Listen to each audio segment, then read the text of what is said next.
বেদনা মুছে যাক স্থিরতায়।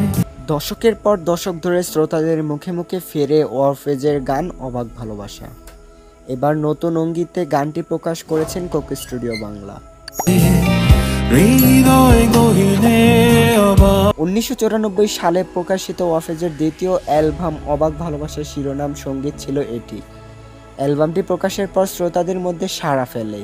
মূল গানটি ওয়ারফেজের সাবেক ভোকালিস্ট ভাবনা করিমের লেখা ও সুর করা। গানটির প্রতি সম্মান জানিয়ে নতুন সংস্করণে নিয়ে এসেছে কোকি স্টুডিও। এই গানের সঙ্গীতায়োজন ও পারফরমেন্স ওয়ারফেজের পাশাপাশি ছিল কোকি স্টুডিও বাংলা টিম। সঙ্গীত প্রযোজনায় ছিলেন তৃতীয় শ্রেণীর সঙ্গীত প্রযোজক শায়ান চৌধুরী অর্ণব, শেখ মনিরুল আলম টিপু ও সামির হাফিজ। এক সংবাদ বিজ্ঞপ্তিতে জানানো হয়, এই গানে আছে একটি ক্লেয়ার, একটি স্ট্রিং এক্সচেঞ্জার এবং খুবই সরল ধরনের গিটার রিফ, যা ওয়ারফেজের একেবারে নিঃস্বর্য।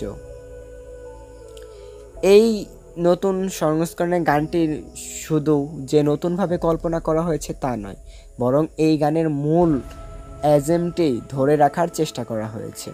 গানের গায়কিতে ভাবনার সঙ্গে যুক্ত করেছেন পলাশ নূর, গিটারে ছিলেন সামির হাফিজ আর কলম, কিবোর্ডে সামোস অ্যান্ড ডেমনস্টিপো ও বেইনজে রজার্স।